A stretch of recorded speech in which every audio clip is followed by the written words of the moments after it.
This video is for current and aspiring content creators slash influencers and for social media management. So first things first is introductions. If you don't know me and you're stumbling across this video, my name is Alana and I'm currently a full-time small business owner, influencer, as well as managing another influencer's social media platforms. I am answering questions that were submitted through Instagram as well as giving my best tips and advice. Before I start, obviously so you can have trust in everything I'm saying, I will be answering these questions in the best of my capabilities since I've only been doing this for about a year and a half now. I've worked with many huge brands, including Diva Curl, Camille Rose Naturals, Arbus, and many more. I currently have 12,700 something followers on Instagram. For the last year and a half, I've grown my following from 5,000 to 12.7 thousand. And I manage another influencer's social media platforms. The girl I manage, whose name is Brittany, I actually met through Instagram. I currently get 20% of every paid partnership that I sign for her. She has an Instagram with over 300,000 followers. She has a second Instagram account with, I think right now, because it's new, it's at 90,000 followers. She has a TikTok with over 50K followers, which I helped get her deals for all of those platforms, as well as her YouTube, which has 6,000 subscribers currently. So I have experience with managing all of these different platforms and getting brand deals. And granted, I've only been doing this for about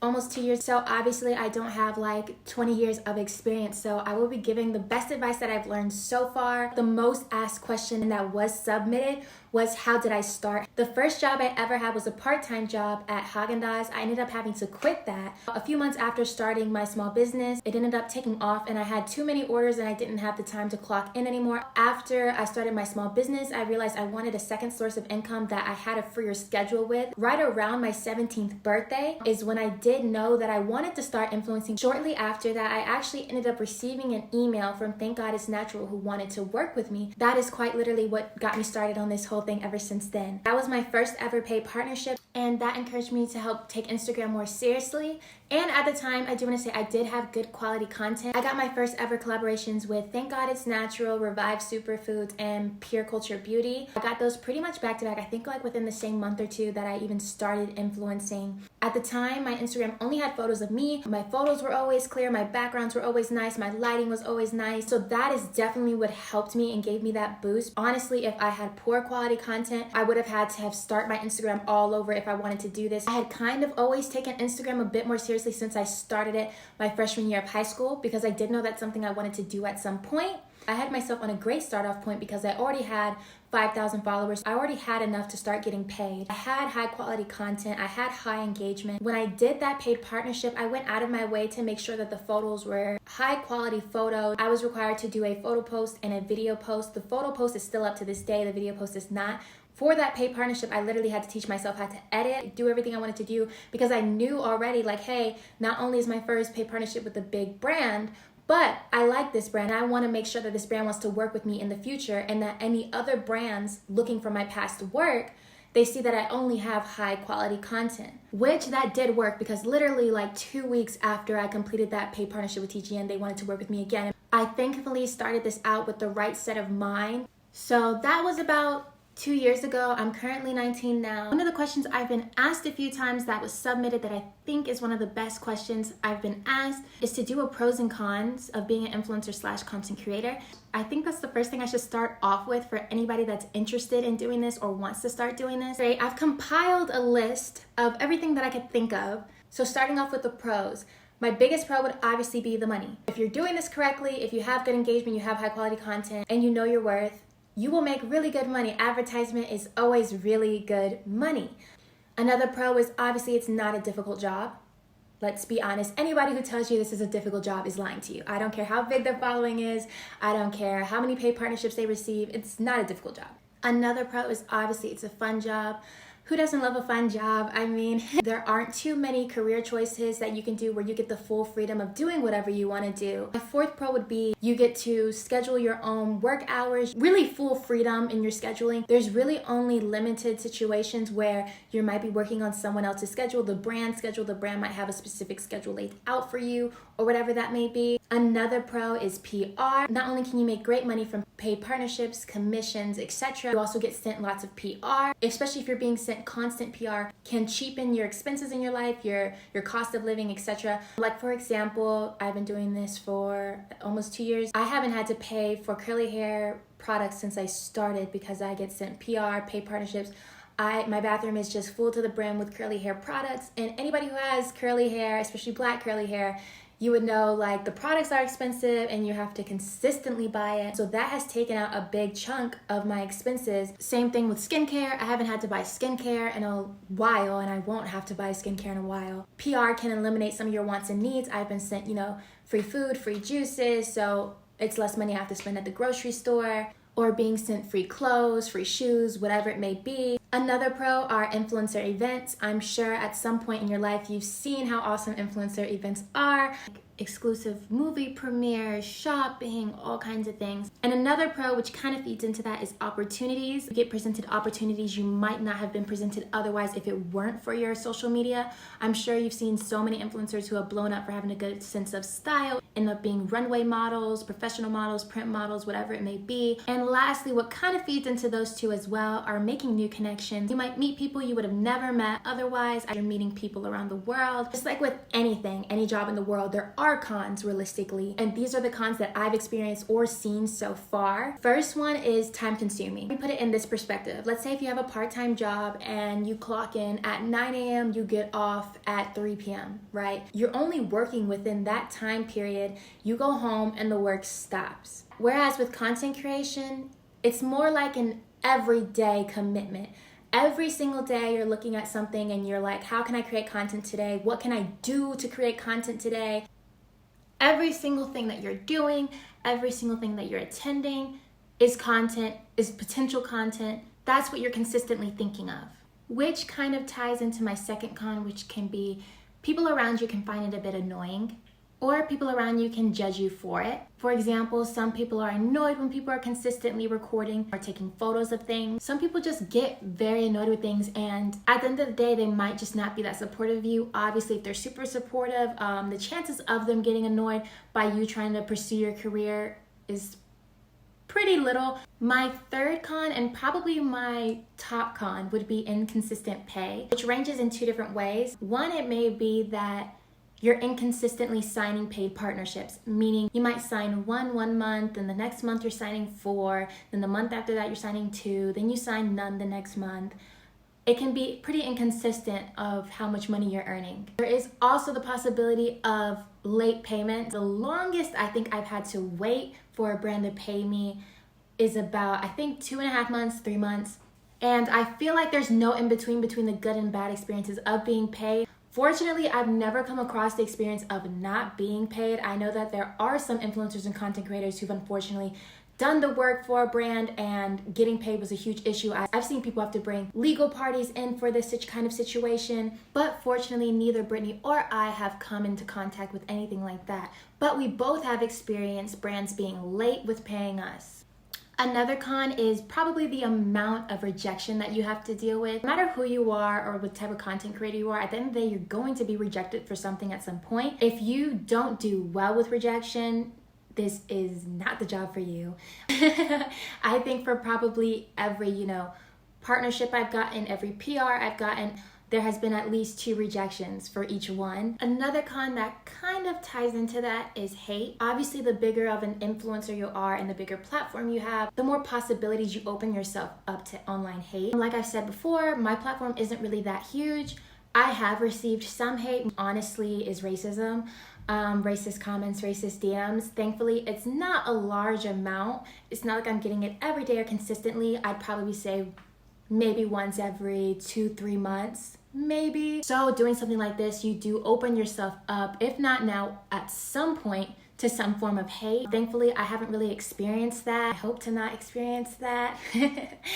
One of my top cons, especially if you are, a pretty young girl and you're posting yourself online, is obviously creepy men, stalkers, etc. I created my Instagram when I was 14, my freshman year of high school. I immediately started getting followers. Literally on my first day of creating my Instagram account, I had over 100 followers within my first 2 hours of creating the account. Since then, I've literally had 30-plus-year-old men flirt with me, try to get me to meet with them places, DM me, comment on my posts, and I'm like clearly a minor. They're aware of my age, and they continue anyway. Pedophilia is very real. Like I said, I'm 19 now, so I am of legal age. I'm still a teenager. If you were to go through my comments right now, I promise you for every single post, you're gonna find at least 10 comments from 30-plus-year-old men asking me out to lunch, dinner, brunch, or oh my god, I can't wait to touch you, love you, whatever weird things like that. Same thing goes for my Instagram mutuals who are my age, if not younger, who are influencers or content creators who also have to go through the same thing. Me personally, that is one of my biggest cons. Obviously, there's no escaping that though, because there is no escaping men on the internet. So that is something you kind of need tough skin for. That doesn't really get to me only because men are creepy. I've been dealing with creepy men out in public since forever. Unfortunately, if you are a victim of any form of sexual assault and things like that are triggering for you or difficult for you to process, etc., then it might not be the choice for you, or you might want to pursue content creation where your face isn't involved or your body isn't involved. I do know some women who prefer things like that, but obviously it's up for your comfortability and what you feel okay with. But do know if it's anything involving your face or your body, the chances of that happening are always going to be pretty high. Okay, the next question was how to start. And really the only answer I can kind of give for that is to, one, start posting consistently. There are tons of accounts and tons of charts and etc. that tell you how often you should be posting to grow your Instagram. You need to be some form of consistent. Consistency is definitely key. I try to post a static post at least once every 2 weeks. I try to post at least 1 to 2 reels a week, story content every day. But sometimes I do go a day, 2, 3, maybe even a week without creating any story content. I would like to say I am very inconsistently consistent.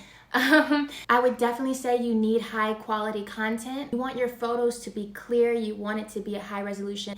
You want your backgrounds to look nice. You want the lighting to be good. That is like the number one thing brands are looking for, is what we look for as humans. We like things that are pleasing to the eye. And obviously that depends on the type of content you're creating. A lot of people like to pick a certain niche, which is just choosing the type of category content creator you are. Some people just create curly hair content, skincare content, makeup content, gaming content.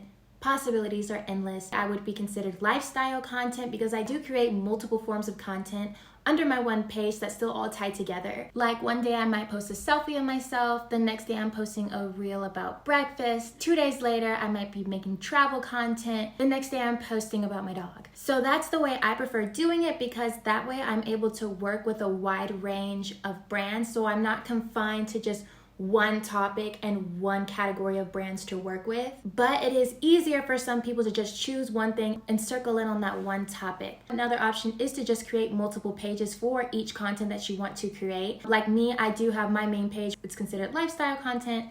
And then I do have my dog's Instagram. That page is solely all about her because a ton of people were following me just for my dog.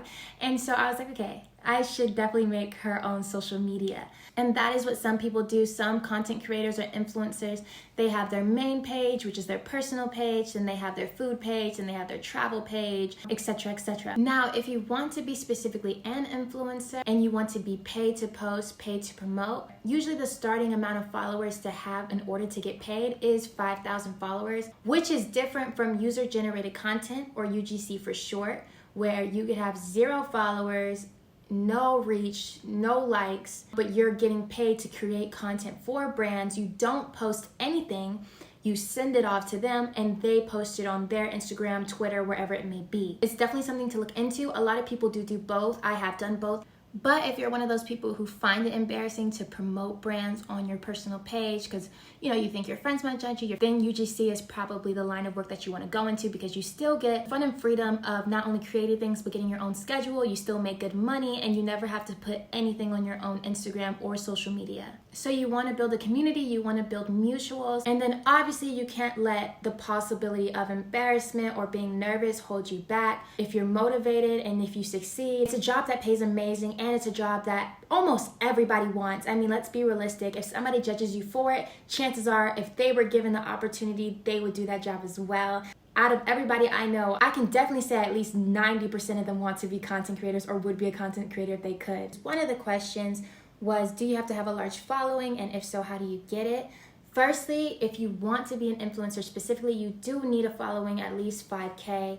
If you do want to be a content creator, you don't need a large following. You can have as little as 600 followers, 200 followers, and still be sent free things in exchange for content. But if you're looking to be an influencer and be paid for that, which is definitely the highest pay, advertisement people are willing to pay way, way more for. Some of the ways that are good for building a large following that I would recommend is 1, obviously posting consistently. 2, posting high quality content. I do know Instagram ads are a good way to do that. If you do have high quality content and you're still struggling, you might invest $50 into Instagram ads and you get 1,000 followers from it. But once again, that's only going to be successful if you have good quality content. If you have poor quality content, you're basically wasting money and you get nothing from it. Another thing are Instagram Reels. Instagram Reels have kind of been the hot topic ever since Instagram added to it. It's one of the best ways to gain followers. Using a minimum to no hashtags currently are the best way to grow on Reels. They have a little feature now where you can choose the little subject and you can choose 3 things that your reel is about. That is the best way to reach your target audience and to gain followers and get views. Some quick tips I would give for content creation is that 1, with Reels, keeping them short tends to do better. Having them about 5 to 10 seconds long seems to have the highest success rate on Instagram since people have such short attention spans. Or if you have a longer video, making sure you have an interesting hook that keeps them watching throughout the video. Another tip I would definitely give is a mistake that I constantly see is that people who want to start, if you start posting and you never comment or like on any of your friends or family's posts, the chances of them engaging with your posts are very little. No one is going to support you if you don't support them. Being active on your Instagram mutuals post is definitely key. That leads me to my quick list of mistakes that I see people make a lot. First is posting bad quality where it looks like a middle schooler filmed it. Pandering to yourself. What you're posting cannot just be something you like and you expect everyone else to like it just because you like it. You do have to realize that you're creating content for hundreds of people, thousands to millions. My top number 1 mistake that I see so many people do, including Instagram mutuals of mine, is accepting products and no pay. There is no reason if you have a minimum of 5,000 followers that you are accepting product and no pay and posting them. That is like respectfully some of the stupidest things I see, because I will see people with huge platforms that should be making thousands of dollars, but instead they're accepting a shampoo bottle and conditioner bottle and then spending hours creating content and editing for this brand for no pay. It is always also extremely obvious when you're not getting paid for what you're creating. I could sit down and go through all of my Instagram mutuals who are content creators or influencers, and I could tell you right now who is getting paid and who isn't getting paid. If I can tell these big brands with their educated social media managers, no, you're not getting paid. Therefore, no one is going to offer you pay. So if you have 10,000 followers, if every single brand that hits you up is, hey, we'll give you a bottle of our skincare in exchange for a reel or a post, you're cheating yourself out of thousands of dollars. It's just really as simple as that. Which leads to another question: how many followers should you start reaching out for paid partnerships for? 5,000 is usually the minimum to start getting paid. If once again you have high quality content and you have less than 5,000 followers, you can start reaching out to brands for PR, which dives into another question. Can you explain PR, please? PR is when you are sent gifts in exchange for nothing. The sole purpose of PR is that they're hoping if they send you this, this, and that eventually you might post it on your story, you might include it in content, and they might be tagged into it. Or even if you're not always tagging them, if you're a really huge creator, people will recognize the brands that you are using and that you have around in your background, in your kitchen, in your bedroom, whatever it may be, and they will want it solely because you have it. I am sent PR very consistently. Usually when I receive PR, I do a thank you story post, and then whenever I include it in any content, let's say if I'm doing a story post and their product is in the story post, or if I'm wearing the lipstick they sent me, I use their hair care to achieve the hair look in my photo.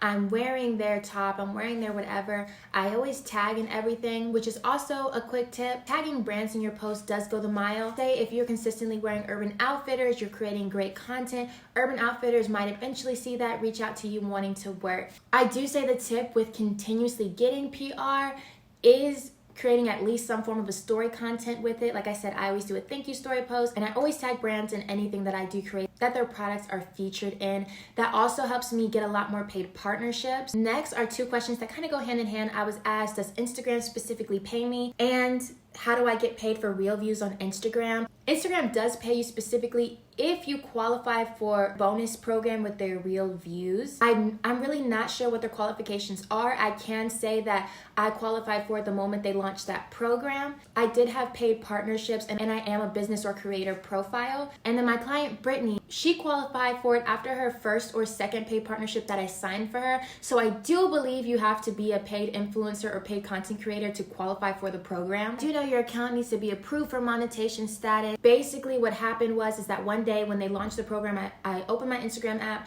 a little flyer popped up for me and it allowed me to activate the bonus program. Same thing for Brittany. Once she signed her first or second paid partnership, then that flyer popped up for her as well when she opened Instagram and she was able to activate the bonus program. I don't know what their qualifications for. I don't know how they choose. My only best guess is that if you are a proven paid influencer or content creator, but I could be wrong, so do not take my word for it. But outside of the bonus program, Instagram does not directly pay you. You are getting the money from paid partnerships with brands, commissions, affiliate programs, whatever it may be. The next question I got was, how did I get the Georgia Senate video deal? I got the Georgia Senate video deal by using the website, I believe it's called Creators Co. I'll show it on here. But I do want to say I don't recommend that if you have a large following. It tends to underpay you very badly, and that is what the site is known for. So if you have a small following, like 5,000, 6,000, 7,000, whatever it may be, I do recommend that because you will get the rate that you are supposed to get. I can say personally that I have received 2 brand deals from that site where it was paid fairly. The first was educating people on getting the COVID shot. And then the second deal I signed was the Georgia Senate video, which was not too long ago. I negotiated my rate with them and they agreed immediately. They paid me my fair price. Okay, finishing up here, some last mistakes that I always see people do. One, promoting scams. Usually that does show to your audience that you aren't really trustworthy. Some people tend to unfollow after you're consistently promoting scams. People are less likely to buy the products you recommend. So obviously, let's say if you sign a paid partnership, they pay you a flat fee of $1,000 and then you also make commission off of every purchase made with your code. You're losing out on money because your followers will see you as untrustworthy because you just promote anything, which falls into dishonesty. One thing I do, I've never promoted a scam. I'll never promote any scams. I also refuse to lie about things. So if a brand specifically were to reach out to me and ask me to make false claims about a product, I'm unwilling to do that. You know, for example, when I work with curly hair care brands, I always show my true results with those products. I've never shown false results. I've never tweaked my hair to make it look better. Lastly, my absolute top advice is to always have a second source of income when doing this. Do not just go and quit your job when you have 2,000 followers and expect to blow up within a month. Like, you have bills to pay, you have whatever to pay. Obviously, if you blow up from this and you have millions of followers, you have tens of thousands, hundreds of thousands in your savings, obviously that's a completely different story. Like I've stated, me personally, my main source of income is my small business. Influencing was a second source of income. And then I also started managing Brittany, so that's a third source of income as I receive 20% of all her paid partnerships I sign. And I also make a small here and there revenue from Poshmark. So I try to have as many sources of income as I can. I did just create this YouTube channel literally like last month. I am hoping to grow this platform as well and create this as a source of revenue. So once again, I can't stress enough, always have more than one source of income when you're dealing with influencing / content creation. And obviously you can never go wrong with having more than one source of income. I got that from my mom. My mom was the mom who had a 6-figure sale job and then came home from that job and did an online job and then got off of that job and spent her time looking for a third job. She used to always tell me the average millionaire, I think, has 5 sources of income. So you always want to have as many sources of income as you can, not only to grow your profit, but if something were to happen to one of your sources of income, you have a backup or you have backups. I've also been asked about how to write to brands and how to send emails out to brands. I'll show 1 or 2 examples of example emails to send over. I prefer to try and make each email a bit unique so that it's not clearly copy paste, more likely to not only read it, but respond to me specifically. Sometimes you might hear back right away, sign a deal right away, nice. Most of the times you email them, you probably will never hear from them, or you'll hear from them like months and months later. To kind of give you an example, of how much you should be paid, what you should be charging. Right now, I have 12.7K followers. I said my rates are $750 for a post, $500 for a reel. Brittany, who I manage for, she obviously has a much larger platform than I do, so her rates are much larger, starting with about $6,500 for an Instagram post. I believe it's $4,875 for an Instagram reel. Her TikTok rates start at $500. Obviously, the more followers you have, the more you can charge. And then for media kits, I recommend making a media kit. I use Canva for my media kit and Brittany's media kit. So you can kind of see how I set up both of our media kits, showing past work, showing photo examples. So to touch up more on content creation with personal experience, like I mentioned, my dog has an Instagram page I recently created. She has currently about 700 something followers. She does not have enough followers to be paid, but she does have enough followers with high quality content, great engagement to do product exchange collaborations. She got her very first one, I believe, at like maybe 400 or 500 followers. The fact that I have started her page off from the moment I created it with high quality content, great photos, great reels, all 4K resolution. But that does go to show that you can have a very low amount of followers and still do content creation, even if you have low engagement. But the moment my dog's page hits 5,000 followers, best believe I will only be accepting paid partnerships. She can make commission as well. You can make some form of money off of commissions if you have low followers and you're doing content creation. And so I believe that is everything, and I hope this was helpful to at least one person, because that will then make my day. Feel free to reach out to me, comment, DM, whatever it may be, and I'm happy to answer questions. This is the first time I've done a video like this, so I hope it's helpful. Bye.